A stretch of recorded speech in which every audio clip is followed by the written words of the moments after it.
ரோமர் 13:11. ரோமர் 13:11. நித்திரையை விட்டு எழுந்திருக்கத்தக்க வேளையாயிற்றென்று நாம் காலத்தை அறிந்தவர்களாய் இப்படி நடக்க வேண்டும். ரட்சிப்பு சமீபமாக இருந்ததை பார்க்கிலும் இப்பொழுது அது நமக்கு அதிக சமீபமாக இருக்கிறது. நாம் காலத்தை அறிந்தவர்களாய் இப்படி நடக்க வேண்டும். பக்கத்தில் பார்த்து சொல்லுங்க, நாம் காலத்தை அறிந்தவர்களாய் இப்படி நடக்க வேண்டும். எப்படி நடக்கணும் அப்படின்னா உங்களுக்கு எது தெரியணுமா? எப்படி நடக்கணும்னு தெரியணும்னா எது தெரியணும்? என்ன காலத்தில் வாழ்றீங்கன்றது தெரியணும். What times and seasons. காலத்தை அறிந்தவர்களாய் நாம் இப்படி நடக்க வேண்டும். ஸோ ஒவ்வொரு காலத்திற்கும் ஒவ்வொரு விதமாக நடக்கணும். ஸோ இந்த காலத்தில் எப்படி நடக்கணுன்றதுக்கு நீங்கள் எந்த காலத்தில் வாழ்றீங்கன்றது உங்களுக்கு என்ன செய்யணும்? ஒரு ஸ்பிரிச்சுவல் டிசர்ன்மெண்ட் இருக்கணும். அந்த டிசர்ன்மெண்ட் இருந்தால் தான் அந்த டைம்ஸ் அண்ட் சீசனுக்குரிய டெசிஷன்ஸ் நீங்கள் என்ன செய்ய முடியும்? எடுக்க முடியும். ஸோ இயேசுவே முன்னாடி நின்னாலும் ப்ரொஃபெட்டிக் ஃபுல்ஃபில்மெண்ட், தீர்க்க தரிசனம், எல்லா தீர்க்க தரிசனம் நிறைவேறுதலாக இயேசு முன்னாடி நின்னாலும் காலத்தை நிதானித்து அறியாததுனாலே இஸ்ரவேல் என்ன பண்ணிருச்சான்? மிஸ் பண்ணிருச்சு. எத்தனை 1000 years ஆஃப் ப்ராஃபஸி அண்ட் ஜபம். மேசியாவை அனுப்பும், மேசியாவை அனுப்பும், ஹுய்யான்னு ஆடிக்கிட்டே நான் ஜபம் பண்ணி கடைசியில் மனுஷன் முன்னாடி நிற்கும் போது திரும்ப தள்ளி போயா, நாங்கள் மேசியாக்காக ஜபம் பண்ணிக்கிட்டு இருக்கோம் அப்படின்ட்டாங்க. What if God has already answered your prayers, but you're missing it because you don't have discernment of time and season. You're so blinded. So அந்த டிசர்ன்மெண்ட் வரணும்னா நம்ம ஆண்டவருடைய பிரசன்னத்தில் இருக்கிறோம். பாருங்க, சிமியோன் ஆண்டவருடைய பிரசன்னத்தில் இருக்கிறனால ஒரு பேபி ஜீசஸே அவனால் என்ன செஞ்ச முடிஞ்சுச்சு? ரெகக்னைஸ் பண்ணி இதுதான் என் மேசியா அப்படின்னு சொல்ல முடிஞ்சுது. ஏசு இன்னும் அற்புதம் செய்யல, எல்லாம் பேபி தான். இப்போ இன்னைக்கு பேபி டெடிகேஷன் மாதிரி அப்படின்னு ஜீசஸ் இருக்காரு பேபி மாதிரி. அப்பயே சிமியோனால சொல்ல முடியுது, இரட்சண்யத்தை என் கண்கள் கண்டது அப்படி சொல்லிட்டான். மற்றவனுங்கெல்லாம் பாருங்க, உயிரோடு எழுப்பியாச்சு, தண்ணி மேல் நடந்தாச்சு, பிரெட்டை மல்டிப்ளை பண்ணியாச்சு, எவனுமே பண்ணாதெல்லாம் பண்ணியாச்சு. ஆனாலுமே அவனுங்களுக்கு என்ன தெரிய மாட்டேது? இவர் தான் மேசியான்னு தெரிய மாட்டேது. ஸோ சென்சுவல் நாலேஜில் இருந்து நம்ம இதை என்ன செய்ய முடியாது? ரெகக்னைஸ் பண்ண முடியாது. ஸ்பிரிட்ல இருந்து ரெகக்னைஸ் பண்ணணும்னா நம்ம முதல்ல எங்கே உட்காந்துருக்கணும்? தேவனுடைய பிரசன்னத்தில். தேவனுடைய பிரசன்னத்தில் நம்ம உட்காராமல் இருக்கும் பொழுது நம்ம ஹார்ட் சென்சிட்டிவாக ஆகாது. அப்படியே ஸ்லோவாக கல்லாயிட்டே அப்புறம் கல்லாயிரும். அப்புறம் நேர்லேயே நின்று லவான்னு கத்தினாலும் உள்ள நுழையாது. So to keep your heart in a sensitive place is so important. எல்லா காவலோடும் உங்கள் இதயத்தை காத்துக்கொள்ளுங்கன்னா அது எங்கே வச்சு தான் காத்துக்க முடியும்? தேவனுடைய பிரசன்னத்தில் தான் காத்துக்கொள்ள முடியும். தேவனுடைய பிரசன்னத்தில் நம்ம ஹார்ட்டை வைக்க தான் சென்சிட்டிவாக இருக்கும். இல்லைன்னா அப்படியே டிசப்ஷனுக்குள்ளே போய் எங்கேயாவது, நான் சொல்கிறேன்னு தப்பாக இருக்காதீங்க, சில லேடிஸ் அப்படி வண்டி ஓட்டுவாங்க பாருங்க, ரோட்டில் போகும்போது வண்டி இறங்கின உடனே வண்டி இறங்குதுன்னு தெரியணும். அவங்களுக்கு எப்போ தெரியும்னா கம்மாக்குள்ளே இறங்கின பிறகு தான் தெரியும். வண்டி ரோடை விட்டு இறங்கிருச்சு அப்படின்னு சொல்லி. அப்படி ரோடை விட்டு டக்குன்னு இறங்கும் போதே என்ன செய்யணும்? வண்டி ரோடை விட்டு இறங்கிருச்சு, இப்படி திருப்பி கொண்டு வந்துடணும் அப்படின்னு தெரியணும். சரிங்களா? அந்த ஹார்ட்லேயும் அந்த சென்சிட்டிவிட்டி தேவை. ஒரு பக்கம் இழுத்துட்டு போகுது, ஒரு மாதிரி போகுது. ஒரு டயர் பங்க்சர் ஆயிடுச்சுன்னு வச்சுக்கோங்களேன், கார் என்ன பண்ணும்? ஒரு பக்கம் இழுக்கும் அப்படியே. சரி, இழுக்குதுன்னா எங்கேயோ பங்க்சர் ஆயிடுச்சு அப்படின்னு தெரியணும். ஸோ அந்த பங்க்சர் ஆகிறதை எப்படி கண்டுபிடிச்சி எப்படி இழுத்து திரும்ப ரோட்டுக்குள்ளே கொண்டு வரதுன்றதை உங்களுக்கு சொல்லித்தரக்கு நம்ம மத்தியிலே லவி இருக்கிறார்கள்.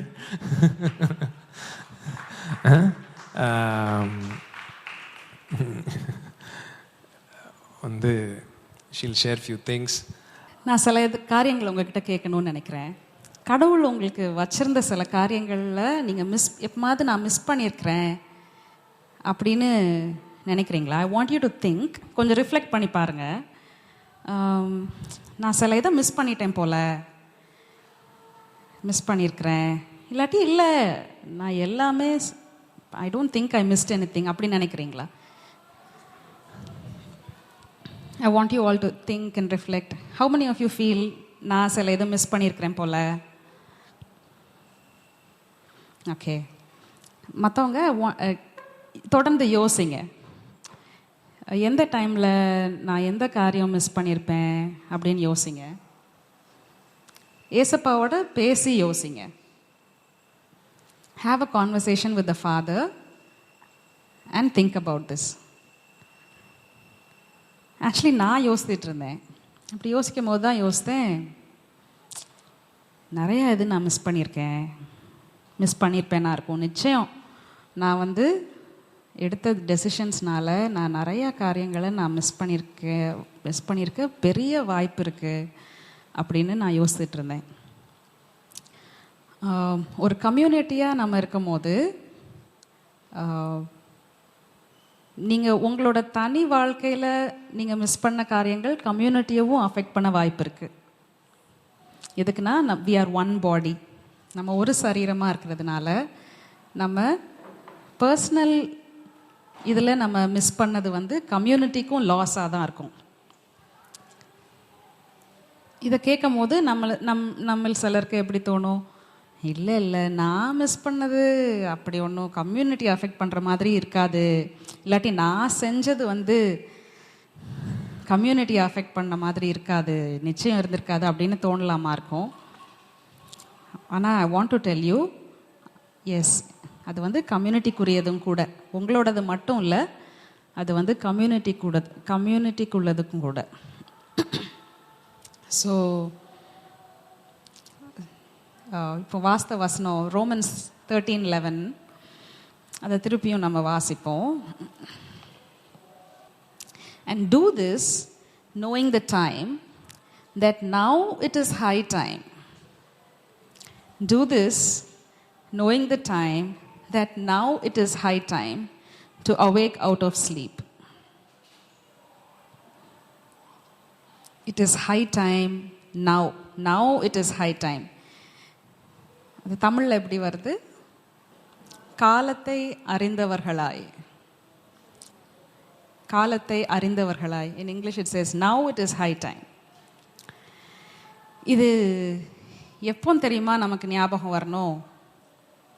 Especially when you are having a tough time with a close friend. ஒரு அஃபென்ஸில் உங்களோட க்ளோஸ் ஃப்ரெண்டோட அப்படி ரொம்ப கோவமாக பிரச்சனையாக இருக்கிற டைம்லையோ, உங்கள் ஸ்பவுஸோட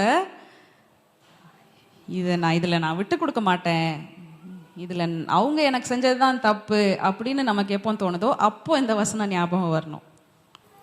அதாவது நம்மளோட தேவைகள் சந்திக்கப்படுறதுக்கு நம்ம பாத்திரவான்.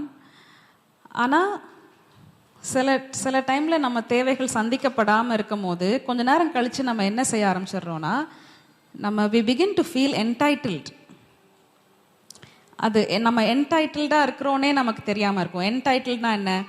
எனக்கு இது இவங்க செஞ்சு தான் ஆகணும், எனக்கு என் ஹஸ்பண்ட் இதை செஞ்சு தான் ஆகணும், எனக்கு my mom-in-law has to do this, my mother has to do this. இவங்க எனக்கு இதை செஞ்சு தானே ஆகணும், அவங்க செய்ய வேண்டியதானே செஞ்சாங்க, இல்லாட்டி அவங்க செய்ய வேண்டியதை அவங்க செய்யாமல் விட்டாங்க. ஸோ என்டைட்டில்மெண்ட், அது என்டைட்டில்மெண்ட். ஒருத்தவங்க செய்ய வேண்டியதை நம்ம நியாயப்படுத்திக்கிறது, ஒருத்தவங்க செய்யணும்னு நம்ம அதை நியாயப்படுத்திக்கிறது தான் என்டைட்டில்மெண்ட். அது என்னன்னா, என்டைட்டில்மெண்ட் வேலைக்கே ஆகாது. இப்போ அந்த ப்ராடிகல் சன் ஸ்டோரியில் இளையகுமாரன் கேட்குறான்ல, என்னோடவே கொடுங்க, என்னோடதை கொடுங்க எனக்கு.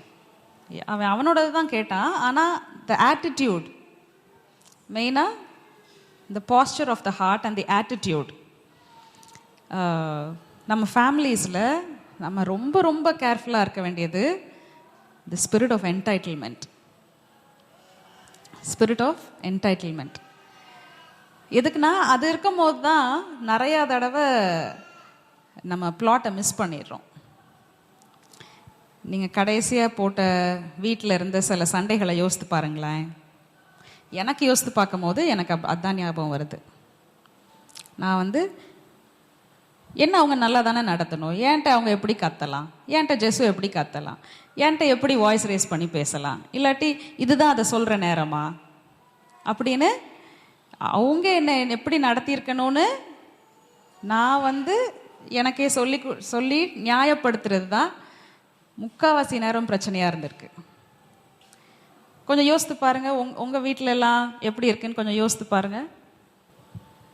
எத்தனை பேருக்கு ஐடென்டிஃபை பண்ண முடியுது? ஓகே, மற்றவங்க நீங்கள் போய் திருப்பி யோசித்து பாருங்கள். Want you to go back home and think. கல்யாணம் ஆன புதுசில் எனக்கு அதை பண்ணியிருக்க தானே செய்யணும், இவர் பண்ணலை, சரி பண்ணலை. ஆனால் அதை வந்து அந்த ஃபீலிங் ஆஃப் என்டைட்டில்மெண்ட்னால தான் அதை இன்னுமே நம்ம பிடிச்சிக்கிட்டு இருக்கோம். அது வந்து ஏன் அது ரொம்ப டேஞ்சரஸ்னா, it stands against the purposes of God in your life. It stands against the purposes of God in my life. Spirit of entitlement இருக்கும் போது கடவுளோட திட்டங்களுக்கு எதிராக அந்த ஸ்பிரிட் ஆஃப் என்டைட்டில்மெண்ட் வேலை செய்யும். சம்டைம்ஸ் நம்ம சிலர் வந்து கடவுள்கிட்டையே அந்த ஸ்பிரிட் ஆஃப் என்டைட்டில்மெண்ட்டில் நம்ம ஆப்ரேட் பண்ணுவோம். ஸ்பிரிட் ஆஃப் என்டைட்டில்மெண்ட்டில் என்னென்னா, முக்கியமாக அஃபென்ஸ் வரும். எப்படி என்டைட்டில்டாக நான் ஃபீல் பண்ணுறேன்னா இல்லையான்னு நீங்கள் எப்படி கண்டுபிடிச்சிக்கலான்னா, இவங்க அதை செய்யாததை வச்சு என் மனசில் மனத்தாங்கல் இருக்கா அப்படின்னு நீங்கள் உங்ககிட்டயே கேட்டிங்கன்னா உங்களுக்கு அதை அடையாளப்படுத்த முடியும். You'll be able to identify it. அது உங்களோட ஸ்பௌஸாக இருக்கட்டும், உங்களோட பாஸ்டர்ட்டையாக இருக்கட்டும், இல்லாட்டி உங்களோட க்ளோஸ் ஃப்ரெண்ட்டையாக இருக்கட்டும், வேறு வேறு இடங்களில் நமக்கு அஃபென்ஸ் வருது. எதுக்குன்னா அந்த அடியில் பார்த்தா அந்த என்டைட்டில்மெண்ட் இருக்குது.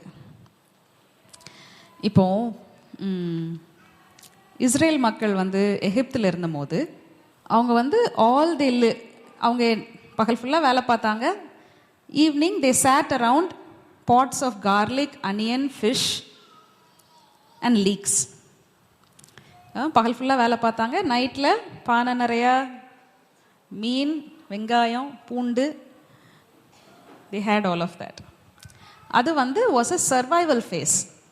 ஆனால் God is promising them, பாலும் தேனும் ஓடுற தேசத்தை உனக்கு தருவேன் அப்படின்னு சொல்லி அவங்கள வெளியில் கூட்டிகிட்டு வராரு. ஆனால் வெளியில் வந்ததுக்கு அப்புறமும் அவங்க மைண்டில் என்ன இருந்துச்சுன்னா மீன், பூண்டு, வெங்காயம். இப்போது நம்ம லைஃப்லையும் முன்னாடி ஃபேஸஸ் இருந்திருக்கலாம். நீங்கள் ரொம்ப கஷ்டப்பட்ட நாட்கள், மற்றவங்க உங்களை கண்டுக்காமல் இருந்த நாட்கள், நீங்கள் யாருன்னு உங்களுக்கு தெரியாமல் இருந்த நாட்கள், உங்களோட அடையாளம் என்னன்னு உங்களுக்கு தெரியாமல் இருந்த நாட்கள், நீங்கள் எவ்வளோ முக்கியத்துவம் வாய்ந்தவர்கள்னு உங்களுக்கு தெரியாமல் இருந்த நாட்கள், கடவுளோட திட்டங்கள் உங்கள் லைஃப்பை குறித்து என்னதுன்னு தெரியாமல் இருந்த நாட்கள், அப்படி ஒரு சீசன் இருந்திருக்கலாம். ஆனால் என்னென்னா காட் வந்து உங்களை ஜேர்னி பண்ணுறாரு. God is journeying you into a new season. And அந்த ஒரு புது சீசனுக்குள்ளே போகும்போது பழைய கோப்பிங் மெக்கானிசம்ஸை நம்ம விட வில்லிங்காக இருக்கணும். பழைய கோப்பிங் மெக்கானிசம்ஸை விட வில்லிங்காக இருக்கணும். இப்போ பழைய கோப்பிங் மெக்கானிசம்ஸ்னால் என்ன? கொஞ்சம் உங்களுக்கு என்னென்ன ஞாபகம் வருதுன்னு சொல்லுங்களேன். உங்களோட பழைய கோப்பிங் மெக்கானிசம்ஸ் என்னென்னவா இருந்துச்சுன்னு சொல்லுங்கள். இது நீங்கள் பேசினாதான் எவ்வளோ தூரம் நமக்கு இன்னும் நல்லா புரியும். சரி, அதனால் நீங்கள் பேசணும். பழைய கோப்பிங் மெக்கானிசம்ஸ்னால் என்னன்னு நினைக்கிறீங்க? ஸோ அப்படி தெரியாமல் இருந்த டைமில் உங்கள் வலியை மேனேஜ் பண்ணுறதுக்கு நீங்கள் என்னென்ன உங்ககிட்டயே சொல்லிக்கிட்டீங்க.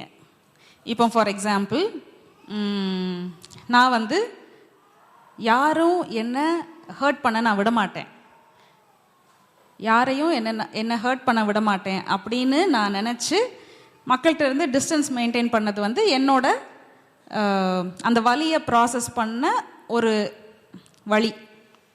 ப்ராசஸ் பண்ணக்கூட இல்லை, வலியிலேருந்து என்னை ப்ரொடெக்ட் பண்ணிக்கிறதுக்காக நான் செஞ்ச ஒரு மெத்தட், ஒரு முறை, தற்பாதுகாப்புக்காக செஞ்சது. ஸோ அந்த சீசனில் நான் எனக்கு வேறு எதுவும் தெரியாமல் இருந்தேன். ஸோ அந்த சீசனில் நான் அந்த தற்பாதுகாப்புக்காக நான் வந்து அப்படி இருந்தேன். ஆனால் சீசன்ஸ் மாறும் போது இன்னைக்கும் நான் அதை கண்டினியூ பண்ணேன்னா அது வேலைக்காகாது. முன்னாடி நீங்கள் ஃபைனான்ஷியலாக ஸ்ட்ரகிள் பண்ணியிருக்கலாமா இருக்கும். இப்போ நான் ஹாஸ்டலில் இருந்தபோது என் ஜாமான் எல்லாம் ரொம்ப பத்திரமா வச்சுக்குவேன். எதுக்குன்னா வருஷ தொடக்கத்தில் கொண்டு போய் விட்டாங்கன்னா 10 months கழிச்சு தான் திருப்பி அடுத்து அப்பா அம்மாவை பார்க்க முடியும். அதனால் 10 மாதத்துக்கு நான் என் பொருளை ஒரு சீப்பை தொலைச்சாச்சுன்னா அப்புறம் ரெஸ்ட் ஆஃப் தி இயர் சீப் இல்லாமல் தான் இருக்கணும். தட்டு டம்ளரை தொலைச்சாச்சுன்னா அப்புறம் ஹவுஸ் மதர்கிட்ட திட்டு வாங்கிக்கிட்டே தான் இருக்கணும். ஸ்பேர் தட்டெல்லாம் எனக்கு அங்கே பார்த்த மாதிரி ஞாபகம் இல்லை. என்னோட ஒரு தட்டு ஒரு டம்ளர் இதை பத்திரமா வச்சாதான் உண்டு. இல்லாட்டி I'll be without a plate or tumbler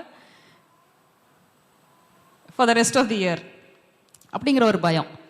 அதனால நான் ரொம்ப ரொம்ப ரொம்ப கேர்ஃபுல்லாக இருப்பேன். எவ்வளோ கேர்ஃபுல்லானா இன்னும் நான் வந்து 2nd standardல ஸ்கூலில் யூஸ் பண்ண என் டம்ளர் என் வீட்டில் இருக்கு. அதை இன்னும் நான் யூஸில் வச்சுருக்கிறேன். என்னன்னா ஸோ அப்படி இருந்தேன். ஆனால் இப்போவும் நான் அதை கண்டினியூஸாக வந்து அதே மென்டாலிட்டியில் இருந்தேன்னா I don't have to be. இப்போ வந்து அதாவது அதனால எல்லாம் கேர்லெஸ்ஸாக இருந்து எல்லாத்தையும் எங்கேயோ எல்லாத்துலேயும் தூக்கி போட்டுரு அப்படி நான் இருந்தால் கரெக்ட் கிடையாது. ஆனால் அந்த ஃபியரில் இருக்கிறது நான் இப்போ அப்படி இருக்க தேவையில்லை. சரியா? ஸோ இந்த மாதிரி உங்கள் லைஃப்பில் what are the things you see?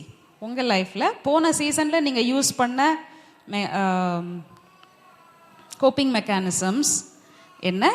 இப்போ நான் அதில் இருக்கிறது சரியில்லை அப்படின்னு உங்களுக்கு என்னென்ன தெரியுதுன்னு சொல்லுங்கள். ஃபியர் ஆஃப் பீயிங் மிஸ்அண்டர்ஸ்டுட், மற்றவங்க நம்மளை சரியாக புரிந்து கொள்ள மாட்டாங்கங்கிற பயம். அந்த பயத்தினால முன்னாடி சீசனில் என்ன பண்ணீங்க? மற்றவங்க கிட்ட பேசாமல் இருப்பாங்க அப்படின்னு சொல்கிறாங்க. ஸோ நான் இது ஒரு புது சீசன்னு நீங்கள் உணர்ந்தீங்கன்னா இந்த சீசனில் நீங்கள் எப்படி இருக்கணும்னு நினைக்கிறீங்க? அந்த ஃபியரை ப்ரெசன்ஸில் உட்காந்து ஏசப்பாட்டை பேசணும். இல்லாட்டி உங்களோட ஒரு க்ளோஸ் ஃப்ரெண்டோட உட்காந்து பேசணும். சம்டைம்ஸ் நீங்கள் as you are going through your day, நீங்கள் வேலைக்கு போகிற இடத்துலையா இருக்கலாம், இல்லாட்டி ஃப்ரெண்ட்ஸோட ஈவினிங் டீ குடிக்க போகும்போது இருக்கலாம். அப்போ ஏதோ ஒன்று இப்படி ஞாபகம் வருதுன்னா அதை பற்றி நீங்கள் அதை அட்ரஸ் பண்ணணும். எப்படி அட்ரஸ் பண்ணணும்னா, ஏசப்பா எனக்கு இப்படி ஞாபகம் வருது, அந்த டைமில் நான் இப்படி இருந்தேன் அப்படின்னு நீங்கள் வாயை திறந்து உட்காந்து ஏசப்பாட்ட பேசணும்.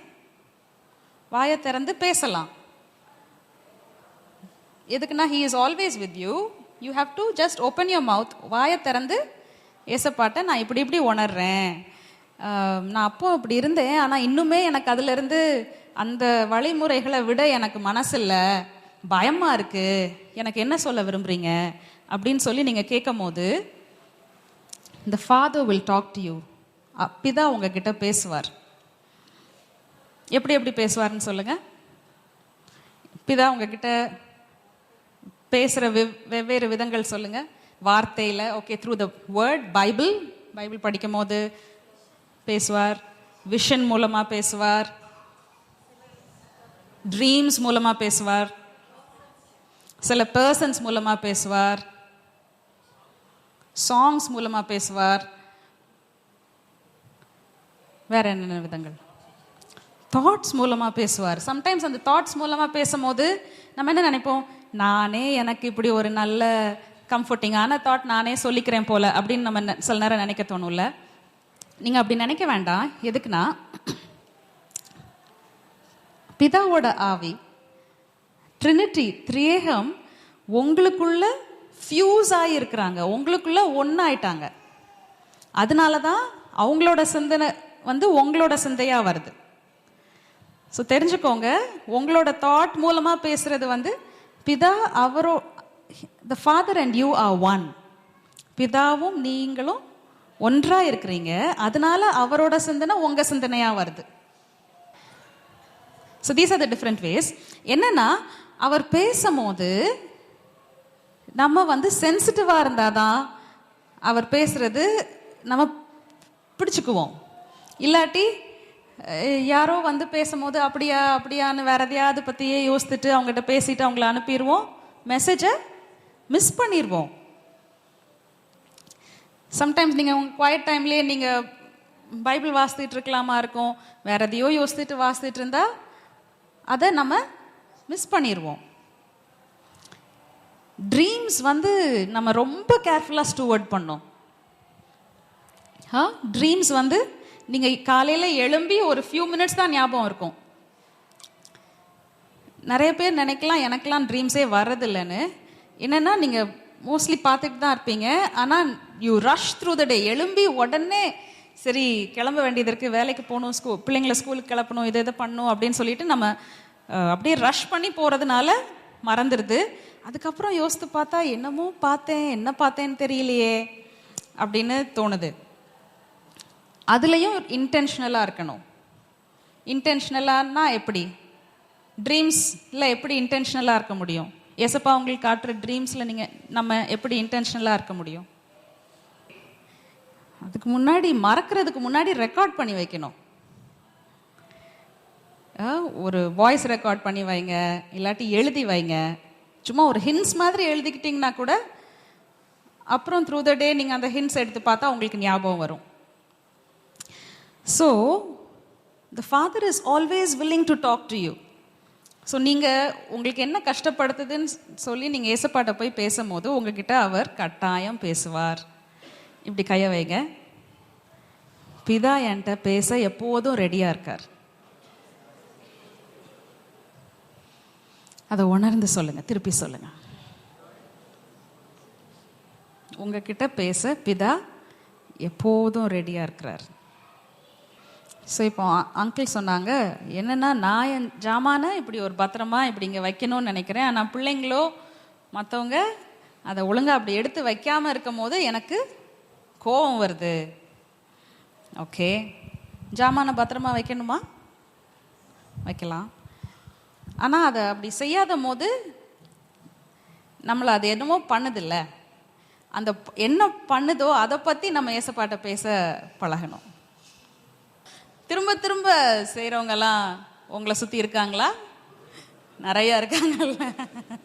ஆமாம், நம்ம எல்லாரையும் சுற்றி நமக்கு பிடிக்காததை திரும்ப திரும்ப செய்கிறவங்க நிறைய பேர் இருக்காங்க. சம்டைம்ஸ் ஒரே ஆள் நிறையா தடவை அதை செய்கிறதும் இருக்கிறாங்க இல்லையா? ஸ்பெஷலி ஸ்பௌசஸ், ஒய்ஃப், ஹஸ்பண்ட்னு வரும்போது எனக்கு பிடிக்காததை இவன் திருப்பி திருப்பி திருப்பி திருப்பி செஞ்சுக்கிட்டே இருக்கான் அப்படின்ட்டு நமக்கு அவங்க ஸ்பௌஸை பற்றி யோசிக்கும் போது நமக்கு அப்படி தோணுது. என்னன்னா நம்ம அதை பற்றியும் ஏசப்பாட்ட பேசணும். அதை பற்றி தான் மெயினாக பேசணும். அதை பற்றி பேசணும். பேசும்போது அவர் ஒரு யுனிக்காக ஒன்று சொல்வார். அவர் சொல்கிறது வந்து it will bring peace to you. It will bring peace to you. சில நேரம் என்ன ஆகும்னா, இப்படி யாராவது ஒருத்தவங்க திருப்பி திருப்பி செய்யும் போது நம்ம மைண்டே நம்ம ஒரு விதமாக யோசித்து என்ன ஆயிடுதுன்னா, இதில் எனக்கு வேறு எதுவும் செய்ய முடியாது, நான் இப்படி தான் இருப்பேன் அப்படின்னு நம்மக்கிட்ட சொல்ல ஆரம்பிச்சிடுறோம். நீ திருப்பி திருப்பி ஆஃபீஸ்லேருந்து தினமும் லேட்டாக தான் வருவேன், நானும் சொல்லி சொல்லி பார்க்குறேன், நீ திருப்பி திருப்பி லேட்டாக தான் வருவேன்னா நம்ம அதை ஒரு கோப்பிங் மெக்கானிசமாக நினச்சி நம்ம ஒரு விதமாக பிஹேவ் பண்ணுறது தான் கரெக்டுன்னு நினச்சிட்டு, அது வந்து ஏசப்பாட்ட கேட்டால் அவர் தப்புன்னு சொல்லுவாருன்னு தெரியும். ஏசப்பாட்ட கேட்டால் அவர் வந்து தப்புன்னு சொல்லுவாருன்னு தெரியும். ஆனால் அந்த டைமில் வந்து ஃபுல்லாக சரி இவங்க இப்படி தான் செஞ்சிட்ருக்காங்க, அதனால் நான் இப்படி தான் இருக்க போகிறேன், அப்போது அவங்கள ஏசப்பாவை மறந்துடுவோன்னு சொல்கிறாங்க.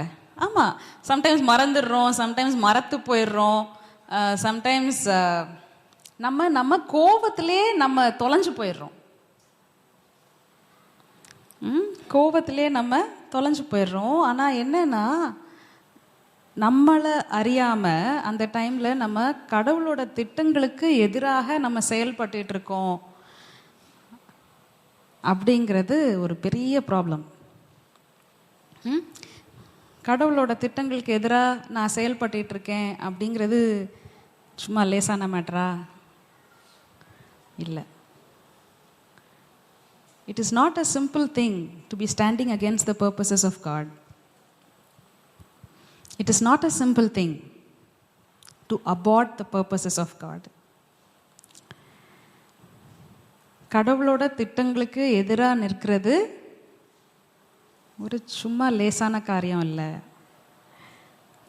கடவுளோட திட்டங்களை அபார்ட் பண்ணுறது ஒரு சாதாரண காரியம் இல்லை.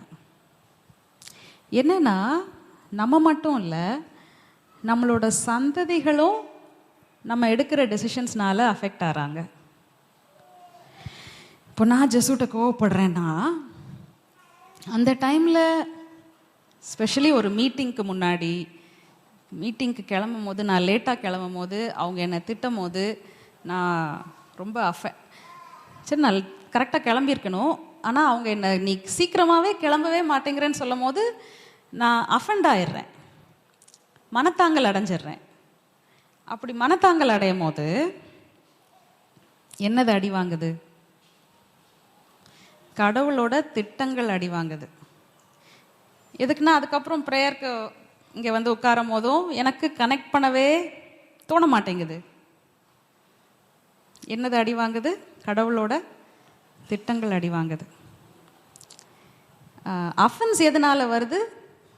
செல்ஃப் வந்து, ஈகோ வந்து ஹர்ட் ஆனதுனால. ஏன் மனத்தாங்கல் அடைகிறோம்? நம்மளோட ஈகோ வந்து ஹர்ட் ஆனதுனால மனத்தாங்கல் அடைகிறோம். ஸோ நான் யோசிச்சுட்டு இருந்தேன், ஈகோவா கடவுளோட திட்டங்களா, எது முக்கியம்? ஈகோவா கடவுளோட திட்டங்களா?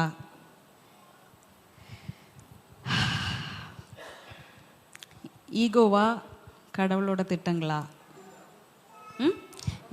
இல்லை. ஸோ நான் இப்போ ஏதாவது ஒன்றுக்கு தான் நான் முக்கியத்துவம் கொடுக்க முடியும். ஈகோக்கு முக்கியத்துவம் கொடுத்தா கடவுளோட திட்டங்களை கோஸ் டவுன் த ட்ரெயின். கடவுளோட திட்டங்களை ஃப்ளஷ் பண்ணி விட்ட மாதிரி. இல்லை, கடவுளோட திட்டங்களை தான் நான் முக்கியத்துவப்படுத்த போகிறேன் அப்படின்னா செல்ஃப் வந்து டை ஆகும், சுயம் வந்து சாகும். அந்த சுயம்க்கு வந்து சாகவே பிடிக்காது. சுயம்க்கு வந்து சாகவே பிடிக்காது. என்னோட சுயம்க்கும் சாகவே பிடிக்காது. ஆனால் நான் வந்து இன்னும் கேர்ஃபுல்லாக இருக்கணும். சரி, நான் இன்னும் கேர்ஃபுல்லாக இருக்கணும்.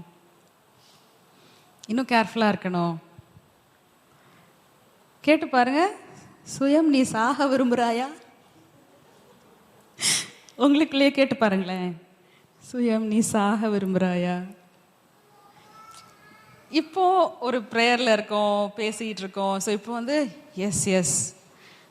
எஸ் ஓகே, இது டைரெக்டாக வந்து முதல்ல உடனே ரெஸ்பான்ஸ் வந்து எஸ்ன்னு இல்லைன்னா கூட, இல்லை ஆமாம் கடவுளோட திட்டங்கள் தான் முக்கியம், சுயம் வந்து சாகணும் அப்படின்னு இருக்கும். ஆனால் எப்போ ஒரு பீக்காக ஆர்கியூமெண்ட் உங்களுக்கும் உங்கள் ஸ்பவுஸ்க்கும் நடுவில் நடக்கும்போது, இல்லாட்டி உங்களுக்கும் உங்களோட பாஸ்க்கும் நடுவில் நடக்கும்போது, ஸ்பெஷலி ஃபேமிலி, இல்லாட்டி உங்களுக்கும் உங்களோட டாட்டர், உங்களுக்கும் உங்களோட சன்னுக்குள்ள நடக்கிற ஒரு ஆர்கியூமெண்ட்டில், அந்த பீக்கான டைமில் கடவுளோட திட்டங்களை முக்கியத்துவப்படுத்த போகிறேன்னா, இல்லாட்டி என்னோட சுயத்தை முக்கியத்துவப்படுத்த போகிறேன்னா அப்படிங்கிற அந்த இது அப்போ நினைக்கணும். I want to hear stories about how you overcome. இந்த அடுத்த வாரம், அதுக்கு அடுத்த வாரங்களில் எப்போ நீங்கள் ஜெயிச்சிங்க, எப்போ நீங்கள் தோத்தீங்கன்னு நீங்கள் ஷேர் பண்ணணும். போன வாரம் நான் தோற்று போனேன். சுயம்தான் வாழ்வு பெற்றுச்சு, கடவுளோட சித்தங்கள் went down the drain. So நான் இங்கே நிற்கிறது வந்து, நின்று நான் பேசுகிறது என்னன்னு எனக்கு நல்லா தெரியும். ஒரு கம்யூனிட்டியாக நம்ம வந்து ஒரு காரியத்துக்கு பின்னாடி போகிறோம், ப்ரெசன்ஸ்க்கு பின்னாடி போகிறோம். சரி, ஒரு ஷிஃப்ட் நடக்க போகுது, ஏதோ சென்ஸ் பண்ணுறேன், நைட் தூக்கம் வர மாட்டேங்குது, ஜெபம் பண்ண தோணுது, சீசனல் ஷிஃப்ட் ஆகுது அப்படிங்கிறது யார் யாருக்கு உணர்ந்திருக்கிறீங்க? மற்றவங்க நீங்கள் கேளுங்க. எதுக்குன்னா ஏசப்பா உங்களுக்கு உங்ககிட்ட தனித்தனியாக சொல்லுவார். என்ன அப்படிங்கிறத உங்ககிட்ட தனித்தனியாக சொல்லுவார். அதுக்கு நீங்கள் சென்சிட்டிவாக இருந்தால் நிச்சயம் உங்ககிட்ட பேசுவார். ஸோ இப்படி ஒரு கடவுளோட காரியங்களுக்கு சென்சிட்டிவாக இருக்கணும். இதை நான் உங்ககிட்ட சொல்கிறேனோ இல்லையோ, இதை நான் என்கிட்டயே சொல்லிகிட்டு இருக்கேன். கடவுளோட காரியங்களுக்கு நான் சென்சிட்டிவாக இருக்கணும். கடவுளோட காரியங்களை நான் முக்கியத்துவப்படுத்தணும். நான் கேர்லெஸ்ஸாக இருந்தேன்னா அப்படியே போய்கிட்டே இருக்கிற மாதிரி இருக்கும். நம்மளை ஏமாற்றிக்கலாம். நல்ல மினிஸ்ட்ரி பண்ணுறோம், நிறைய பேருக்கு ஹெல்ப் பண்ணுறோம் அப்படின்னு நம்மளை ஏமாற்றிக்கிட்டு போய்கிட்டே இருக்கலாம். ஆனால் அவர் நினைக்கிறத ஃபுல்ஃபில் பண்ணாமல் போக வாய்ப்பு இருக்குங்கிறதுக்கு பெஸ்ட் எக்ஸாம்பிள் இஸ்ரேலைட்ஸ். ஈஜிப்டை விட்டு வெளியில் வந்தபோது அவங்க எப்படி சுற்றி சுற்றி சுற்றி சுற்றி போனாங்களோ,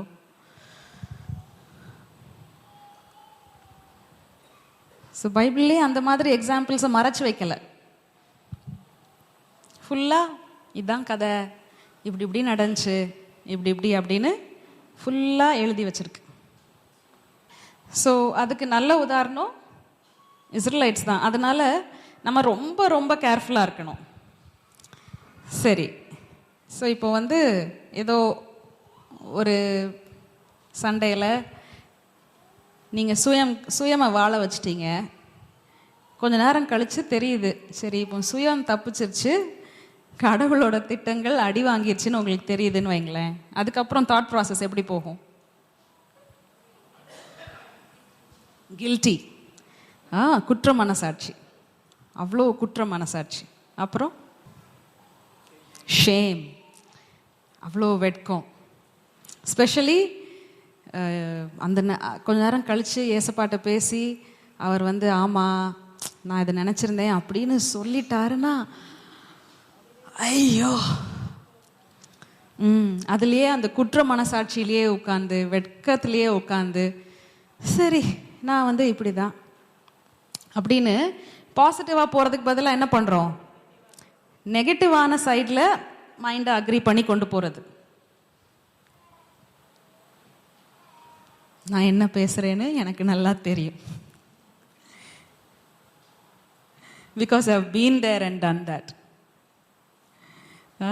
நான் அந்த வழியாக போயிருக்கேன், அதனால நான் என்ன பேசுகிறேன்னு எனக்கு தெரியும். ஸோ நீங்கள் அப்படி சரி, நான் கடவுளோட திட்டங்களை நான் அதுக்கு எதிராக நின்றுட்டேன் அப்படின்னு தெரிஞ்ச போது வெட்கத்துக்கும் குற்ற மனசாட்சிக்கும் இடம் கொடுக்காம மனம் திருப்பி தெய்வத்தோட திட்டங்களோட மனசை ஒன்றாக்குறது தான் வழி. என்னது வழி? வெட்கத்தோடையும் குற்றத்தோடையும் குற்ற மனசாட்சியோடையும் அதோட வாய்ஸ் கேட்டு அதோட அக்ரி பண்ணாம எதோட அக்ரி பண்ணும்? சரி, திருப்பி I'm going to get up again, நான் திருப்பி எழும்ப போகிறேன், எழும்பி தேவனோட திட்டங்களோட நான் என்ன ஒன்றாக்க போகிறேன், அவரோட மனசோட நான் என்ன ஒன்றாக்க போகிறேன், அவர் சொல்கிற தீர்மானங்களை நான் எடுப்பேன். ஆக்சுவலி இன்னைக்கு காலையில் நான் சொல்லிட்டு இருந்தேன், சரி என்னோட சுயத்தை நான் சாக விடுவேன், அது செத்து தான் போகணும். சண்டை இல்லாமல் இருக்கிற ஒரு நாள் அதை டிசைட் பண்ண முடியும். சண்டையில் இருக்கும் போது தான் அது சுயம் இப்படி ரொம்ப உயிராக இருக்குது, ரொம்ப தலைவிரிச்சு ஆடுது. சுயம் எப்படி தலைவிரிச்சு ஆடுதுங்கிறது அந்த பீக் ஆஃப் த ஃபைட்டில் தான் தெரியும். நார்மலாக இருக்கும் போது எனக்குள்ள சுயமா இல்லையே அப்படின்னு தான் தோணுது. பட் அட்லீஸ்ட் சரி ஏதோ ஒரு இன்சிடென்ட் நடந்துச்சுன்னா அது முடிஞ்சதுக்கு அப்புறம் சரி இதை நான் செட் பண்ணணும், இதை நான் சரிப்படுத்தணும், இதை இப்படியே போயிட்டு இருந்தா இது வேலைக்காகாது, இது கடவுளோட திட்டங்களுக்கு எதிராக நான் என்ன பொசிஷன் பண்ணிகிட்டு இருக்கேன், அது ரொம்ப டேஞ்சரஸான இடம், நான் இப்போவுமே இதை மாற்றி ஆகணும் அப்படிங்கிற அந்த டெசிஷனை ஒரு நல்ல நாளில் எடுக்கணும். அந்த நல்ல நாள் இந்நாளே. என்னோட சுயம் சாக நான் வில்லேன். நான் என்னோட ஈகோக்கு நான் இடம் கொடுக்க மாட்டேன். நான் இன்னைக்கு டிசைட் பண்ணுறேன், சரி யார் என்கிட்ட வாய்ஸ் ரேஸ் பண்ணி பேசினா நான் ரொம்ப ட்ரிகர் ஆயிடுவேன். ஸோ ஜெசு வந்து என்கிட்ட சும்மா சத்தத்தை உயர்த்தி பேசினாலே நான் ட்ரிகர் ஆயிடுவேன். சரி, ஸோ ஜெசு சத்தத்தை உயர்த்தி பேசினாலும் நான் ட்ரிகர் ஆகக்கூடாது. நீங்கள் நினைக்கிற மாதிரிலாம் உயர்த்தி இல்லை, ரொம்ப கம்மியாக தான் உயர்த்தி பேசுவாங்க. அதே வந்து சரி கரெக்ஷனாக எடுத்துக்கணும், கரெக்ஷனை என்ன தாக்குறதா நான் எடுத்துக்க கூடாது அப்படிங்கிறத நான் இன்னைக்கு டிசைட் பண்ணுறேன் அப்படின்னு அந்த டெசிஷன்ஸை இன்னைக்கு எடுக்கணும். நான் அந்த டெசிஷன்ஸை எடுத்துக்கிட்டு இருக்கேன். ஸோ உங்களோட ஸ்பௌசஸோட நீங்கள் அந்த டெசிஷன்ஸ் எடுக்கிறது ரொம்ப ரொம்ப முக்கியம். உங்கள் ஸ்பௌசஸோடு இல்லை, வாட் ஐ மீன் இஸ் உங்கள் ஸ்பௌசஸோடு நடக்கிற ஈவெண்ட்ஸில் நான் அதை இப்படி தான் டீல் பண்ண போகிறேன், நான் அவரை நம்ப போகிறேன், நான் வந்து டென்ஷன் ஆக மாட்டேன், மற்றவங்க ஜாமானை எப்படி வச்சாலும் நான் டென்ஷன் ஆக மாட்டேன் அப்படிங்கிறது ஒரு டெசிஷன். அதை நம்ம எடுக்கலாம். சரி, எடுத்து தான் பார்ப்போமே. மற்றவங்க என்னை இப்படி தான் நடத்தணும்னு நான் நினைக்கிறேன், அவங்க அப்படி நடத்தாத போதும் நான் வந்து யாருன்னு தெரிஞ்சு நான் கர்த்தருக்குள் நான் சந்தோஷமாக இருப்பேன். இவங்க என்னை முக்கியப்படுத்தலைன்னா கூட நான் இந்த கல்யாணத்துக்கு போகிறேன், இந்த கல்யாணத்தில் இவங்க என்னை முக்கியப்படுத்தலைன்னா கூட நான் வந்து சந்தோஷமாக போய் அவங்கள ப்ளஸ் பண்ணிட்டு வர போகிறேன். இவங்க வந்து இதை இப்படி செஞ்சாலும் நான் சந்தோஷமாக இருக்க போகிறேன், நான் அவங்களை கனம் பண்ண போகிறேன் அப்படிங்கிறதெல்லாம் தீர்மானங்கள். இதை முத ஜெசு சொல்லும் போது எனக்கு ரொம்ப கோபமாக வரும். சும்மா இஷ்டத்துக்கு சொல்லிட்டு இருக்காரு. ரொம்ப ரொம்ப டென்ஷனாக வரும். நீங்களாம் நல்லா சிரிச்சு அப்படியே ஏ அப்படின்னு சொல்லி மெசேஜை வாங்குறீங்க. எனக்கு வந்து இல்லை, இவர் தப்பாக பேசுகிறாரு, இது முடியாது, நம்ம எப்படி டிசைட் பண்ண முடியும், இது சான்ஸே இல்லை அப்படின்னு தான் தோணும். அதுக்கப்புறம் நான் சரி இதை டிசைட் பண்ணி தான் பார்ப்போமே, இதை செஞ்சு தான் பார்ப்போமே அப்படின்ட்டு ஐ ஆம் மேக்கிங் தோஸ் டெசிஷன்ஸ். நான் அந்த தீர்மானங்கள் எடுத்துக்கிட்டு இருக்கேன். அண்ட் ஆஸ் அ கம்யூனிட்டி நம்ம எல்லாருமே எடுக்கணும்.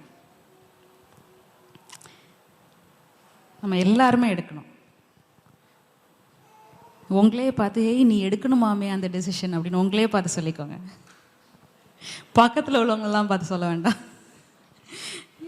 நீ அந்த டெசிஷன் எடுக்கணுமாமே, என்ன நினைக்கிற? கடவுளோட தீர்மானங்கள், கடவுளோட திட்டங்கள் வந்து at stack. God's purposes are at stake. What do you think? கடவுளோட திட்டங்கள் வந்து நீ இந்த தீர்மானம் எடுக்கலன்னா கடவுளோட திட்டங்களையே நீ சேலஞ்ச் பண்றியாமே. நீ உன் ஈகோக்கு இடம் கொடுக்கும் போது கடவுளோட திட்டங்களையே நீ சேலஞ்ச் பண்றியாமே. என்ன ஓகேயா? அப்படி ஒரு லைஃப் வாழ்ந்துட்டு போனா ஓகேயா? Talk to yourself. Use this time to talk to yourself. Okay, Philippians 1 verse 9 and 10 வாசிக்கலாம். And this I pray, that your love may abound still more and more in knowledge and all discernment, that you may know, that you may approve the things that are excellent, that you may be sincere and without offense till the day of Christ. Okay, எல்லா உணர்விலும் அப்படின்னு வருது இங்கிலீஷில். It chase discernment. ஒரு சண்டையில் யாருக்கு எதிராக சண்டை போட்டுக்கிட்டு இருக்கோங்கிற டிசர்ன்மெண்ட் வேணும். ஹஸ்பண்டுக்கு எதிராக, ஒய்ஃப்க்கு எதிராக, பிள்ளைங்களுக்கு எதிராக சண்டை போடுறோமா, இல்லாட்டி அல்டிமேட்லி காட்ஸ் பர்பஸஸ்க்கு எதிராக சண்டை போடுறோமா அப்படிங்கிற டிசர்ன்மெண்ட் வேணும். பகுத்தறிய தெரியணும். யாருக்கு எதிராக நிற்கிறோம், ஈகோக்கு இடம் கொடுக்கும் போது யாருக்கு எதிராக நிற்கிறோம் அப்படின்னு பகுத்தறிவு வேணும். Verse 10 பாருங்க. That you may be sincere and without offense till the day of Christ. Without offense. இடரலற்றவர்களாய் இருக்கவும். To be without offense. என்னன்னா சம்டைம்ஸ் நம்ம என்ன பண்ணிடுறோம், நான் அஃபென்ஸ்க்கு இடம் கொடுக்கல அப்படின்னு சொல்லிட்டு மனசை கல்லாக்கிடுறோம். கல்லாக்குறது வந்து அஃபென்ஸ் இல்லாமல் இருக்கிறது இல்லை, அது வந்து நம்மளையே மறத்து போக வைக்கிறது. இடரல் இல்லாமல் இருக்கிறது வேற, மனசை கல்லாக்கி கல்லா இருக்கிறது வேற. பகுத்தறிய தெரியணும். ஜோம் பண்ணுங்க. ஏசப்பா எனக்கு பகுத்தறிய சொல்லித்தாங்க. ஹோலி ஸ்பிரிட், நீங்கள் எனக்குள்ளே இருக்கீங்க, எனக்கு பகுத்தறிய சொல்லித்தாங்க. இடரல் இல்லாமல் இருக்க எனக்கு சொல்லித்தாங்க. என்டைட்டில்மெண்ட் இருக்காமல் இருக்க எனக்கு சொல்லித்தாங்க. எல்லாரும் என் சுயத்தை சேவிக்கணும்னு நான் நினைக்காம இருக்க எனக்கு ஹெல்ப் பண்ணுங்க. நான் அதர் சென்டர்டாக இருக்க, மற்றவங்கள சேவிக்க எனக்கு ஹெல்ப் பண்ணுங்க. Make it from the bottom of your heart. உங்களோட மனசார இதை பண்ணுங்க. இந்த ஜெபத்தை மனசார பண்ணுங்க. உங்களோட every cell of your being, உங்களோட ஒவ்வொரு அணுவும் நீங்கள் இந்த இப்படி ஜெபம் பண்ணுறத உணரட்டும். உணர்ச்சியோடு உங்கள் உடலோட, உங்கள் ஆவியோட, ஆத்மாவோட எல்லாம் ஃபுல்லாக சேர்ந்து இந்த ஜெபத்தை பண்ணுங்க. ஏசப்பா, உங்களோட திட்டங்களை நான் அபார்ட் பண்ண விரும்பலை. உங்களோட திட்டங்களை நான் என் மனசை அதோட ஒன்றாக்குறேன். ஒவ்வொரு நிமிடமும் நான் பகுத்தறிஞ்சு கேர்ஃபுல்லாக இருக்கேன். எனக்கு ஹெல்ப் பண்ணுங்க. நீங்களே எனக்குள்ள என்னோட பலனாக இருக்கிறதுக்காக நன்றி. இடரல் இல்லாமல் இருக்கிற ஒரு ஹார்ட் எப்படி இருக்கும், ஒரு இடரலும் இல்லாமல் இருக்கிறது எப்படி இருக்கும்னு எனக்கு சொல்லி கொடுங்க. அது எப்படி இருக்கும், எனக்கு அது வேணும். உங்களோட திட்டங்கள் எனக்கு வேணும். வாய் திறந்து சொல்லுங்க. ஏசப்பா, உங்களோட திட்டங்கள் என் லைஃப்பில் நிலைச்சு நிற்கணும். Your purposes should stand in my life. Your purposes should stand in my life. நான் ஒரு காரியத்தை சொல்கிறேன். ஒரு நம்ம பிரெயினில் வந்து நிறையா பகுதி இருக்குது. ஃப்ரண்டல் கார்டெக்ஸ், ப்ரீஃப்ரண்டல் கார்டெக்ஸ் அப்படிலாம் சொல்லுவாங்க. ஃப்ரண்டல் கார்டெக்ஸ்னால் பிரெயினில் முன்னாடி இருக்கிற பகுதி. அது வந்து அதுதான் பிளானிங், ரீசனிங், லாஜிக்கலாக யோசிக்கிறது. அதுக்கெல்லாம் எதுதான் காரணம்? Frontal cortex. உங்கள் பிரெயினில் அமிக்டலா அப்படின்னு ஒரு சின்ன பார்ட் இருக்கு. அந்த அமிக்டலா வந்து என்ன, ஏதாவது ஃபியர் ரெஸ்பான்ஸ்ன்னு சொல்கிறோம்ல. ஒரு நீங்கள் போயிட்டே இருக்கீங்க, ஒரு இடத்துல பாம்பு வந்து உங்களை துரத்துதுன்னா, அப்போ வந்து இது என்ன பாம்பாக இருக்கும் அப்படின்னு சொல்லி நீங்கள் லாஜிக்கலாக யோசிக்க மாட்டீங்க. அந்த அமிக்டலா வந்து என்ன பண்ணுன்னா, உங்கள் பிரெயினை வந்து இந்த ஃப்ரண்டல் கார்டெக்ஸை வந்து பைபாஸ் பண்ணி டேக் ஓவர் பண்ணி சில டெசிஷன்ஸ் எடுக்க வைக்கும். அப்போ சில தீர்மானங்கள் எடுத்துகிட்டு நீங்கள் என்ன செய்வீங்க, அப்போ லாஜிக்கலாக யோசித்துலாம் என்ன செய்ய மாட்டீங்க. அப்படியே எது கிடைக்குதோ, எதை தாண்டி ஓடணுமோ அதை குதித்து ஓடுவீங்க. இது வந்து அமிக்டலாவுடைய வேலை. இது பாம்பும் கரடியும் துரத்தும் போது பண்ணால் ஓகே. ஆனால் வீட்டில் இருக்கவங்க வந்து பண்ணும்பொழுது அடிக்கடி அமிக்டலா வேலை பார்த்துச்சுன்னா என்னவாயிரும் உங்கள் வாழ்க்கை? ஸோ ஒரு ஹார்வர்ட் சயின்டிஸ்ட் வந்து, ஒரு பிரெயின் சயின்டிஸ்ட் வந்து ஒரு காரியத்தை சொல்லியிருக்காங்க. என்ன சொல்லியிருக்காங்கன்னா, எந்த இமோஷனலாக இருக்கட்டும், அக்யூட் இமோஷனாக இருக்கட்டும், உங்களுக்கு அதை ப்ராசஸ் பண்ண தேவைப்படுகிற நேரம் வந்து 90 செகண்ட்ஸ். அதை நீங்கள் ப்ராசஸ் பண்ணுறதுக்கு தேவைப்படுற டைம் என்னது? 90 செகண்ட். 90 செகண்ட்னா எத்தனை? 1.5 நிமிஷம். இந்த மாதிரி 90 செகண்ட்ஸில் இங்கே எந்த இமோஷன்னாலும் என்ன செஞ்சிடலாமா? ப்ராசஸ் பண்ணிடலாமா? அதுக்கடுத்து அந்த இமோஷனை நீங்க கேரி பண்றது பை சாய்ஸ் தான் கேரி பண்றீங்க. அந்த இமோஷனை கேரி பண்றது என்னதுனால தான்? பை சாய்ஸ் தான். அது ஆக்சுவலி நீங்க ஜிக்குன்னு வந்த உடனே, oh feeling so afraid, I'm feeling so fearful, I'm feeling so much shame அப்படின்னு சொல்லி அதை ரெக்கக்னைஸ் பண்ணி ப்ராசஸ் பண்ணுறதுக்கு உங்கள் பாடிக்கும் உங்கள் நியூரோ கெமிக்கல் ப்ராசஸ்க்கும் தேவையான டைம் எவ்வளோ தான்? பகல் சொல்லுங்க, 15 நிமிஷம் எடுத்துக்கோங்க. பிரெயின் சயின்டிஸ்ட் சொல்கிறத நம்ப வேணாம். 90 செகண்ட்ஸ் வேணாம். என்ன எவ்வளோ எடுத்துக்கோங்க? 15 செகண்ட் எடுத்துக்கோங்க. இல்லை உங்கள் பிரெயின் கொஞ்சம் ரொம்ப இந்த பிரெயின், அரை மணி நேரம் எடுத்துக்கோங்க ஏதோ ஒன்று ப்ராசஸ் பண்ணுறதுக்கு. 25 வருஷமா எடுத்துக்கிட்டு இருக்கீங்க. அது உங்க ப்ராசஸ்க்கு இல்லை, பை சாய்ஸ் நீங்க என்ன பண்றீங்க? அந்த மேட்ரை இழுத்துக்கிட்டே வந்துகிட்டு இருக்கீங்க. It is a decision. இது ஒரு நீங்க நான் அதை இழுத்துக்கொண்டே வருகிறேன் அப்படின்னு சொல்லி நீங்க தீர்மானமா எடுத்ததாக நீங்க எடுக்கல நீங்க யோசிக்கலாமா இருக்கும். ஆனா நீங்க என்னதான் பண்றீங்க? தீர்மானமா எடுத்துதான் அதை என்ன பண்ணிட்டே இருக்கீங்க? எடுத்துட்டு வரீங்க. உங்க கையில் இருக்கிற ஏதாவது ஒரு ஜாமான் எடுங்களேன், கர்ச்சிஃபோ ஏதோ பேனாவோ ஏதோ ஒன்று எடுங்க. அது கீழே போடுங்க, எடுத்துருங்க. இது எப்படி தீர்மானத்தில் செய்கிறீங்களோ அதே போலவே தான் எமோஷன்ஸும். இந்த மாதிரி தான் டெசிஷன். இதை நான் சொல்லும் போது தான் லவிக்கு பயங்கரமாக கோவம் வரும். டெசிஷன் என்னன்னா, I am feeling it. Okay, who is feeling it? Who is feeling it?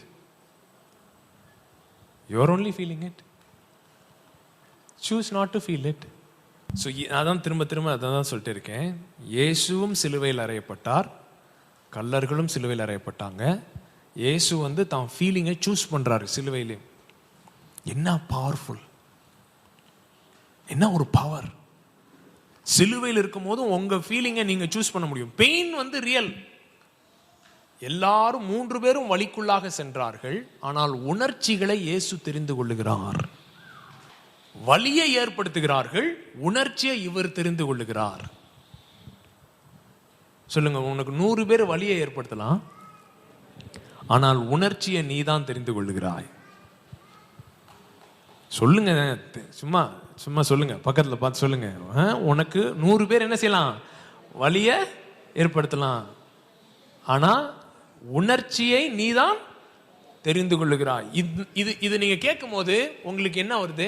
மைண்ட்ல என்ன சவுண்ட் வருது? அது எப்படி? பொய் சொல்றதுனால அளந்து சொல்ல வேணாமே அப்படின்னு தானே தோணுது. நான் என்ன சொல்றேன்னா, இதை நீங்க உங்களை பவர்லெஸ்ஸா ஆக்கி வச்சிருக்கனால அப்படி வருது. இது மாதிரி ஒரு பவர் எதுவுமே கிடையாது தெரியுமா? எந்த மேட்டர்லயும் உங்க ஃபீலிங்கை நீங்க சூஸ் பண்ண முடியும்ன்றது, அந்த மாதிரி ஒரு வல்லமை இந்த உலகத்துல வேற எந்த வல்லமையும் கிடையாது தெரியுமா? அது விக்டிம் நரேட்டிவே கிடையாது. You are the most powerful person when you can choose what you want to feel at any given point. ஒருத்தவங்க என்கிட்ட சொல்றாங்க, இப்போ எதுவும் என்கிட்ட பேசாத, நான் ரொம்ப சூப்பர் க்ளோஸ்டா இருக்கேன். நான் சொன்னேன், ஓப்பன் பண்ணு. யார் க்ளோஸ் பண்ணா? யாரோ ஏதோ வெளியிலிருந்து தேவனே நோவாவின் பிழையை பூட்டி விட்டு சென்றார் அப்படின்ற மாதிரி பேசாத. சூப்பர் க்ளோஸ்டா ஆகிருக்கேன், நான் சூப்பர் அஃபண்டடா இருக்கேன், எரிச்சலா இருக்கேன், இப்ப பேசாத அப்படின்லாம் நீங்க சொல்றது யார் தான்? பக்கத்துல கேளு, செல்லம், இது யார் ஃபீலிங்? உன் ஃபீலிங்னா நீ என்ன செய்யலாம்? வாயை திறந்து சொல்லுங்க, சொல்ல சொன்னாப்பனா இதை சொல்லிடாத. நீ சொல்லிட்டா என்ன செஞ்சிருவ? இதுக்கு மாத்திரம் நீ பொறுப்பு எடுத்துக்கிட்டேன்னா அப்புறம் வாழ்க்கையில் இருக்கிற எல்லா பிரச்சனைக்கும் யார் தான் காரணம்ன்றவானுங்க? நீ தான் காரணம் அப்படின்னு சொல்லிடுவானுங்க. அதனால எதை ஒத்துக்கிட்டாலும் ஒத்துக்கோ, எதை மாத்திரம் ஒத்துக்காத. இந்த ஒரு பாயிண்ட்டை மாத்திரம் ஒத்துக்காத. அவன் தியாலஜியை ஒத்துக்கோ, அவன் எஸ்கட்டாலஜி ஒத்துக்கோ, அவன் இம்மார்டாலிட்டி ஒத்துக்கோ. ஆனா உன் உணர்ச்சிக்கு நீ தான் பொறுப்புன்ற ஒரு மேட்டரை மாத்திரம் என்ன செய்யாத, ஒத்துக்கவே ஒத்துக்காத அப்படின்னு தானே உட்காந்துருக்கீங்க. எப்படி பண்ணுங்களேன், எனக்கு அன்பு தேவை, சொல்லுங்க, எனக்கு பாராட்டு தேவை, எனக்கு அப்ரிசியேஷன் தேவை, எனக்கு இது தேவை. இப்படி பக்கத்தில் திரும்பி அவங்ககிட்டயும் இப்படி பண்ணுங்க. இப்படியே இருந்தீங்கன்னா என்னவாகும் வாழ்க்கை? சொல்லுங்க. இப்ப பாருங்க எப்படி இருக்கு பாருங்க. இப்படி நம்ம ரூம்குள்ள எல்லாரும் வரவங்களே இப்படி வரோம்னு வைங்க, எப்படி இருக்கும் இந்த இடம்? எப்படி இருக்கும் அந்த குடும்பம்? எப்படி இருக்கும் அந்த சமுதாயம்? நான் இப்படி இருக்கிறதுக்கு எனக்கு தேவை தேவை தேவை தேவை, இவங்களும் எனக்கு தேவை தேவை தேவை தேவை, இவர் என் தேவையை சந்திக்கல, இவ என் தேவையை சந்திக்கல, தேவை சந்திக்கல. கையை எப்படி உயர்த்து, ஃபனல் மாதிரி வைங்க. மேலிருந்து பெற்றுக்கொள்கிறேன், இங்கே இலவசமாய் கொடுக்கிறேன், இலவசமாய் பெற்றுக்கொள்கிறேன், இலவசமாய் கொடுக்கிறேன். அன்பை இலவசமா பெற்றுக்கொள்கிறேன், இலவசமா கொடுக்கிறேன். மன்னிப்பை இலவசமாய் பெற்றுக்கொள்கிறேன், இலவசமா கொடுக்கிறேன். கம்பேஷனை இலவசமாய் பெற்றுக்கொள்கிறேன், இலவசமா கொடுக்கிறேன். உங்களுக்கு அன்கண்டிஷனல் இலவசமா வரணுன்றக்காக இயேசு கிரயம் செலுத்தியிருக்கிறார். இயேசு கிரயம் செலுத்தியிருக்கிறார். சோ இயேசு கிரயம் செலுத்தின பிறகு நீங்க இவங்களையும் கிரயம் செலுத்து, அப்படின்னாதான் நான் உனக்கு என்ன கொடுப்பேன்? அன்பை கொடுப்பேன். நீயும் கிரயம் செலுத்து, அப்படின்னாதான் நான் மன்னிப்பை கொடுப்பேன். நீயும் கிரயம் செலுத்துன்னு சொன்னா யாருடைய கிரயத்தை விரயமாக்குறீங்க? இயேசுனுடைய கிரயத்தை. நீ சிலுவையில மறிச்சானே, எதுல மறிச்சான, செத்துப்போ அப்படின்னு சொல்லிட்டு நீங்க என்ன பண்றீங்க? இவங்களை பார்த்து you pay the price for me to release forgiveness. அது எவ்வளவு பெரிய டேஞ்சர் பாருங்க, எவ்வளவு பெரிய டேஞ்சர். ஆனா இலவசமாய் பெற்று இலவசமாய் கொடுக்க கத்துட்டீங்கன்னா ஓவர் ஃப்ளோல வாழ ஆரம்பிச்சிருவீங்க. பக்கத்துல பார்த்து சொல்லுங்க, ஓவர் ஃப்ளோல வாழ ஆரம்பிப்பீங்க. ஓவர் ஃப்ளோல நீங்க வாழ ஆரம்பிக்கும் போது என்னன்னா, இப்ப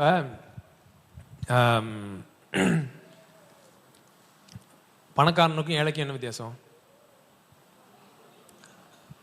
பணக்காரன் சூப்பர் மார்க்கெட் போறான்னு வச்சுக்கோங்களேன், வேணுன்றதெல்லாம் எடுத்துட்டு போயிட்டு காடை தேய்ச்சிட்டு போயிட்டே இருப்பான். ஏழை வந்து சரி இந்த பிஸ்கெட்டு 100 ரூபா, ஓகே, இது பிரெட்டு சரி 250 ரூபாய் போச்சு, இருக்கிற 2000 ரூபாய் பேலன்ஸ்ல இப்போ எவ்வளோ போச்சு? 350 ரூபா ஏற்கனவே முடிஞ்சிடுச்சு. அப்படின்னு ஒவ்வொரு வித்ட்ராலையும் ஒரு லேக் இருந்துகிட்டே இருக்கும். ஒவ்வொரு வித்ட்ராலையும் என்னது இருக்கு? குறைவு வந்துகிட்டே இருக்கும். ஸோ உங்ககிட்ட இருந்து உங்க ஸ்பௌஸ் எடுக்க எடுக்க உங்களுக்கு குறைவு வருதுன்னா நீங்க இன்னும் எதுல ஆப்ரேட் பண்ணல? ப்ராஸ்பெரிட்டியில ஆப்ரேட் பண்ணலன்னு அர்த்தம். செழிப்புக்குள்ள போகலன்னு அர்த்தம். 3 யோவான் 2. பிரியமானவனே, உன் ஆத்துமா வாழ்வது போல நீ எல்லாவற்றிலும் வாழ்ந்து சுகமாயிருக்க வேண்டுகிறேன். பக்கத்துல பார்த்து சொல்லுங்க, எது வாழுதோ வாழலையோ உங்க ஆத்துமா வாழ்றது உங்க கையில தான் இருக்கு. சொல்லுங்க சொல்லுங்க, பக்கத்துல திரும்பி சொல்லுங்க, எது வாழுதோ வாழலையோ, எது விளங்குதோ விளங்கலையோ, எது உருப்படுதோ உருப்படலையோ, உங்கள் ஆத்துமா வாழ்ந்திருப்பது யார் கையில தான் இருக்கு? உங்க கையில தான் இருக்கிறது. Your soul prosperity is totally in your hands. Only you are responsible. Nobody else is responsible for your soul prosperity. உங்கள் ஆத்துமா வாழ்ந்து இருக்கிறது போல நீங்கள் எல்லாவற்றிலும் வாழ்ந்து சுகமா இருக்கிறதுக்கு, அதாவது ஸ்பிரிச்சுவாலிட்டியோடைய சிகரம் கிடையாதுங்க இது. ஸ்பிரிச்சுவாலிட்டியோட ஸ்டார்டிங் பாயிண்ட் இது. ஸ்பிரிச்சுவாலிட்டியோட சிகரம் வந்து நான் சொல்ற இடம் கிடையாது. எதுலையுமே டிஸ்டர்ப் ஆகாம இருக்கிற இடம் தான் எண்ட் பாயிண்ட் இல்ல, அதுதான் ஸ்டார்டிங் பாயிண்ட். அங்க இருந்தா தான் அடுத்த ஆண்டவர் உங்களை வச்சு என்ன செய்ய முடியும்ன்ற இடத்துக்கே கொண்டு போக முடியும்.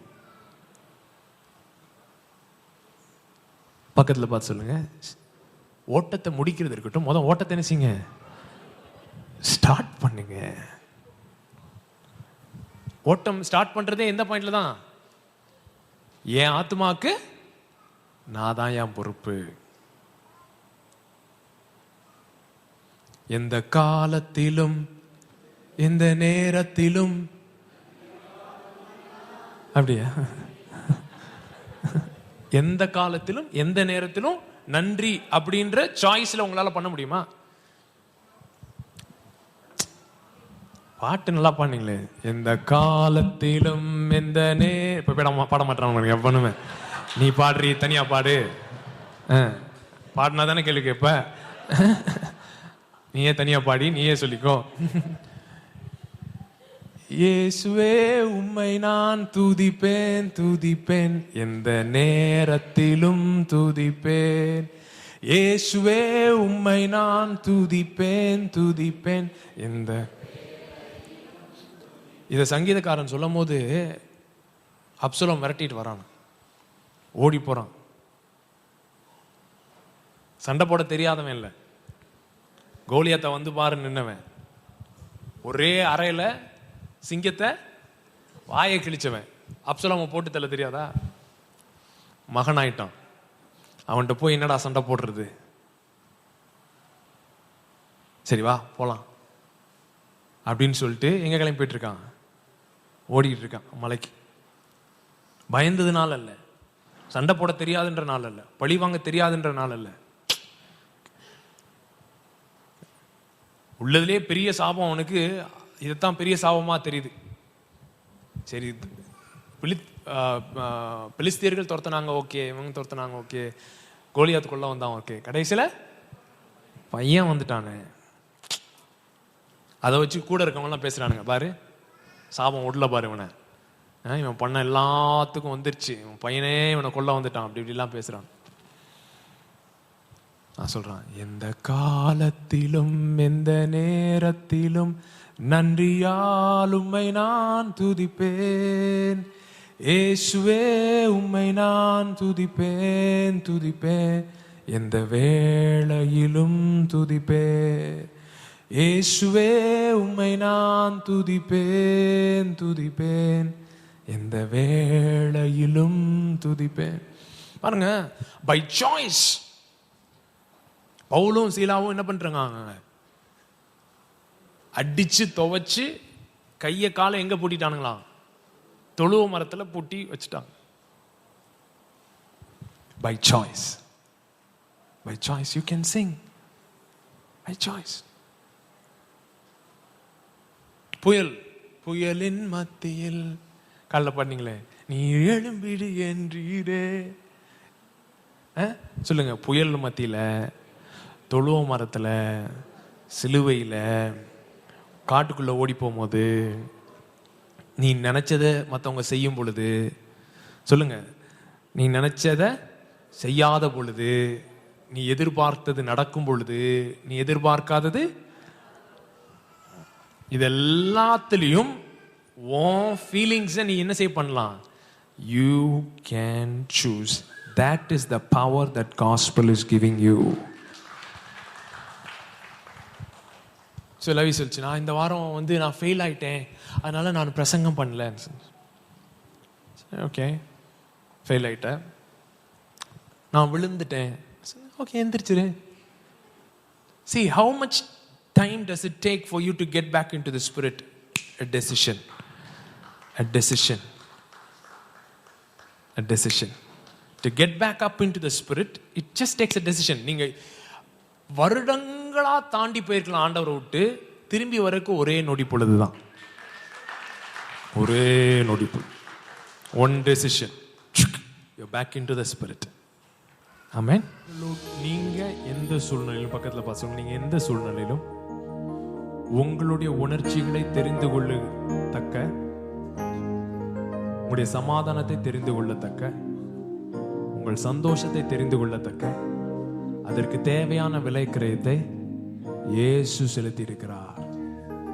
He has paid the price that you can choose joy, choose peace, no matter what is around you. That's what the gospel, it gives us so much power to choose. சுவிசேஷம் அப்படிப்பட்டதான வல்லமையை தருகிறது. சோ நீங்க இத எடுத்துக்கொள்ளும்போது, ஆண்டவரே நீர் விலைக்கரையம் செலுத்தினதை நான் பெற்றுக்கொள்ளுகிறேன், இலவசமாய் பெற்றுக்கொள்ளுகிறேன்.